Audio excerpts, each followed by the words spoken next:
ঈদ মানে আনন্দ, ঈদ মানে খুশি। সেই ঈদের আনন্দ পরিবারের সাথে ভাগ করে নিতে ইতিমধ্যে কর্মস্থল ঢাকা থেকে নিজ নিজ গন্তব্যে ফিরতে শুরু করেছে মানুষজন। ঠিক তেমন ভাবে ফিরছে উত্তর ও দক্ষিণাঞ্চলের 22 জেলার মানুষ। সেই 22 জেলার মানুষের ঈদযাত্রার খবরাখবর জানাতে এই মুহূর্তে আমি যুক্ত রয়েছি যমুনা সেতুর পশ্চিম পাড় তথা সিরাজগঞ্জ মহাসড়ক থেকে। আমি যে মহাসড়কটির পাশে দাঁড়িয়ে রয়েছি, এই মহাসড়ক দিয়েই স্বাভাবিক সময়ে প্রতিদিন প্রায় 20 থেকে 22 হাজার যানবাহন চলাচল করলেও ঈদের আগেও পরে এই মহাসড়ক দিয়ে যানবাহনের সংখ্যা কয়েক গুণ বৃদ্ধি পায়। গত শুক্রবারে এই মহাসড়ক দিয়ে উত্তর ও দক্ষিণাঞ্চলের মানুষের যে ফেরার চাপ সেটি লক্ষ্য করা গেছে। যানবাহনের চাপ ছিল অত্যাধিক।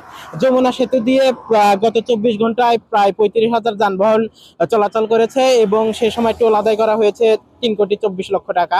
আমরা গত শুক্রবার এবং আজ শনিবারে এই মহাসড়কের বিভিন্ন প্রান্তে ঘুরে দেখেছি, স্বাভাবিকের তুলনায় সময়ের সাথে সাথে এই মহাসড়কে যানবাহনের সংখ্যা ক্রমাগত বৃদ্ধি পাচ্ছে। আমি আপনাদের ক্যামেরা স্ক্রিনে যে সড়কটি দেখাচ্ছি, এটি মূলত ঢাকা থেকে বগুড়া ও রংপুর গামী একটি ফ্লাইওভার, যেটি গত 21শে মে খুলে দেওয়া হয়েছে। ফলে আসলে যানজটের যে সংখ্যা ছিল সেই সংখ্যা আরো কমে গেছে।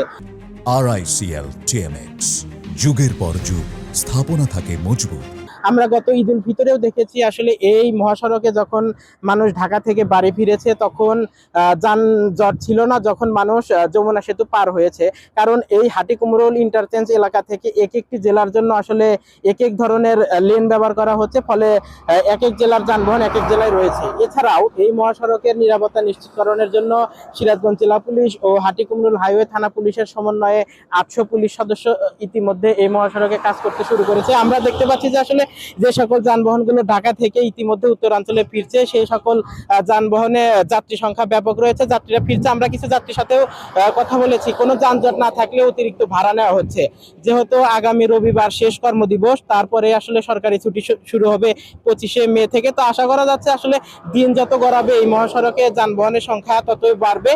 তবে আসলে যারা যাত্রী রয়েছে, যারা চালক রয়েছে, তারা যদি নিয়ম মেনে এই মহাসড়কে চলে, তাহলে আসলে যখন উত্তর ও দক্ষিণাঞ্চলের 22 জেলার মানুষ যমুনা সেতু পার হবে তখন তারা সিরাজগঞ্জ মহাসড়ক দিয়ে নিশ্চিন্তে বাড়ি ফিরতে পারবে বলে আমরা আশা করছি। আমরা আসলে এই ঈদুল আজহাতে আসলে পশুবাহী যানবাহনের একটি চাপ থাকে, তবে সেই যানবাহনের চাপ সামাল দিতেও আসলে নানা ধরনের উদ্যোগ গ্রহণ করা হয়েছে। আমি আপনাদের আরো জানিয়ে রাখতে চাই যে আসলে যমুনা সেতুতে যখন এই লক্কর ঝক্কর বিভিন্ন যানবাহন ঈদের আগে চলাচল করে, তখন সেই সমস্ত যানবাহনের কারণে নানা ধরনের ছোটখাটো দুর্ঘটনা হয়।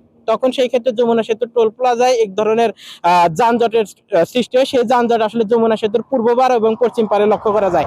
তবে এখন পর্যন্ত আজ শনিবার সকাল থেকে দুপুর পর্যন্ত আমরা মহাসড়ক ঘুরে দেখেছি, কোনো ধরনের যানজট হয়নি। তবে বেড়া গড়ানোর সাথে সাথে আরো যানজট বা যানবাহনের চাপ বাড়লে আমরা আসলে সেটি জানাতে পারবো। উত্তরাঞ্চলের মানুষের ঈদযাত্রার খবরাখবর জানাতে এই ছিল আমার কাছে সিরাজগঞ্জ মহাসড়ক থেকে সর্বশেষ। তবে আপনারা ঈদযাত্রার খবরাখবর জানতে ঢাকা পোস্টের সঙ্গে